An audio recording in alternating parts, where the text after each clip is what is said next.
రుద్రాణి అయితే కావ్య దగ్గరకు వచ్చి నాకు అర్జెంటుగా 2,00,000 కావాలి అని చెప్పి అంటుంది. అది వినగానే కావ్య అయితే ఏంటి 2,00,000 ఇప్పుడు ఎందుకు ఆ అవసరం ఏంటి అని చెప్పి అంటుంది.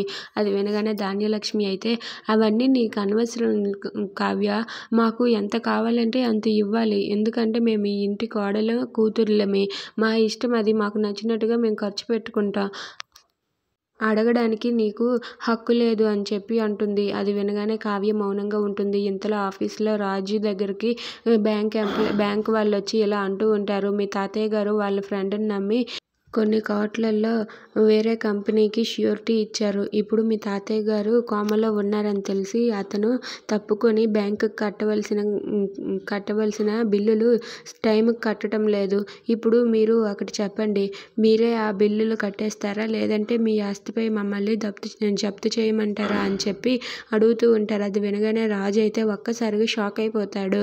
అవును, మీరే కదా మీ తాతయ్య గారి వారసుడుగా, అలాగే ఈ కంపెనీకి ఎండీగా అన్నిటి బాధ్యతలు మీకే ఉంటాయి. అందుకే మీ దగ్గరకు వచ్చి చెప్తున్నాము. మీరు కాదు కూడదు అన్నారంటే మీ ఆస్తిపై జప్తు చేయవలసి ఉంటుంది. మీకు ఇదే చెప్పడం అని చెప్పి అంటూ ఉంటాడు. అది వినగానే రాజు అయితే ఒక్కసారిగా షాక్ అయ్యి అలా ఉండిపోతాడు. అసలు ఇదంతా ఎలా జరిగింది, ఎందుకు ఇలా జరిగింది అని చెప్పి రాజు షాక్ అయ్యి అలా ఉండిపోతాడు. Thanks for watching friends. Please subscribe our channel.